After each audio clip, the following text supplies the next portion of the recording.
Bank কার্যক্রম পরিচালনায় রাজনৈতিক নিয়োগ ও হস্তক্ষেপ বন্ধ করা হয়েছে। এটিকে পারিবারিক প্রভাব মুক্ত করার জন্য আইনের প্রয়োজনীয় সংশোধন করা হয়েছে। এটা একটা বিশাল স্টেপ মাননীয় স্পিকার। অর্থনীতির পুনরুদ্ধার ও বিনিয়োগ প্রবাহ সচল রাখতে সরকারের মধ্যমেয়াদী কৌশলের অন্যতম প্রধান অগ্রাধিকার হচ্ছে ব্যাংক ও আর্থিক খাতে শৃঙ্খলা আনয়নের মাধ্যমে এই খাতের প্রতি আস্থা পুনঃপ্রতিষ্ঠা। এই লক্ষ্যে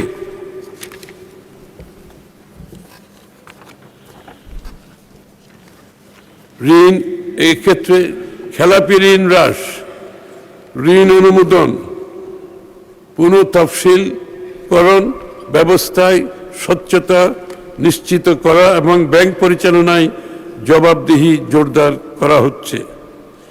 দুর্বল ব্যাংকসমূহের আর্থিক সক্ষমতা পুনর্গঠনের জন্য ঝুঁকি ভিত্তিক তদারকি ব্যবস্থা চালু করা হবে এবং প্রয়োজনীয় ক্ষেত্রে পুনর্মূলধনীকরণ রিক্যাপিটালাইজেশন ও ব্যবস্থাপনা সংস্কার কার্যক্রম গ্রহণ করা হবে।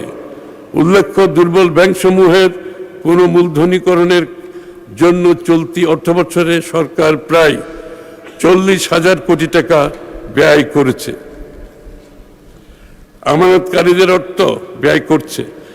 আমানতকারীদের অর্থ ফেরত প্রদানের লক্ষ্যে ব্যাংক পুনর্গঠনের উদ্যোগ নেওয়া হয়েছে। আমরা বিদেশে পাচার হওয়া অর্থ ফেরত আনতে কার্যকর উদ্যোগ গ্রহণ করছি। ব্যাংক কার্যক্রম পরিচালনায় রাজনৈতিক নিয়োগ ও হস্তক্ষেপ বন্ধ করা হয়েছে। আবার পড়ছি, ব্যাংক কার্যক্রম পরিচালনায় রাজনৈতিক নিয়োগ ও হস্তক্ষেপ বন্ধ করা হয়েছে। এটিকে পারিবারিক প্রভাব মুক্ত করার জন্য আইনের প্রয়োজনীয় সংশোধন করা হয়েছে। এটা একটা বিশাল স্টেপ মাননীয় স্পিকার। একটি রাজনৈতিক দলের পক্ষে এই ধরনের স্টেপ অনেক বড় স্টেপ। ব্যাংকিং খাতে আন্তর্জাতিক মানদণ্ড ভিত্তিক ঝুঁকি ব্যবস্থাপনা, মূলধন পর্যাপ্ততা এবং কর্পোরেট গভর্নেন্স নিশ্চিত করা হবে, যাতে আর্থিক প্রতিষ্ঠানসমূহ দীর্ঘমেয়াদী স্থিতিশীল ও প্রতিযোগিতামূলক হয়ে উঠতে পারে। আর্থিক অন্তর্ভুক্তির পরিধি বাড়িয়ে নারী, তরুণ উদ্যোক্তা ও প্রান্তিক জনগোষ্ঠীর জন্য অর্থায়নের সুযোগ সম্প্রসারণ করা হবে।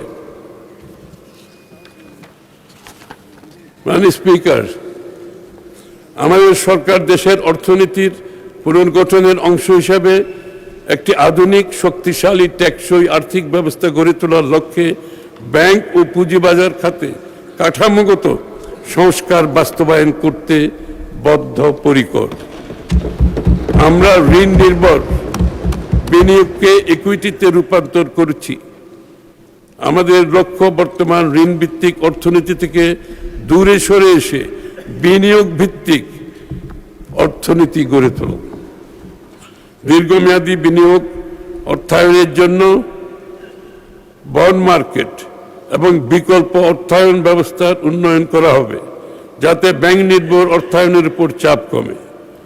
Corporate bond, mutual fund, green bond, সুকুক এবং অন্যান্য দীর্ঘমেয়াদী বিনিয়োগ উপকরণের উন্নয়ন কাজ চলমান আছে। মাননীয় স্পিকার, দীর্ঘমেয়াদী অর্থায়নের বিকল্প উৎস গড়ে তুলতে কর্পোরেট বন্ড মার্কেট সম্প্রসারণ, স্থানীয় সরকার ও নগর অবকাঠামো উন্নয়নে পৌর বন্ড, মিউনিসিপ্যাল বন্ড ইস্যুর কাঠামো প্রণয়ন করা হচ্ছে। মাননীয় স্পিকার, সরকার শিল্প, সেবা, ক্ষুদ্র ও মাঝারি উদ্যোগ, তথ্য প্রযুক্তি এবং আধুনিক কৃষিভিত্তিক শিল্পে কর্মসংস্থান সম্প্রসারণকে সর্বোচ্চ গুরুত্ব দিচ্ছে।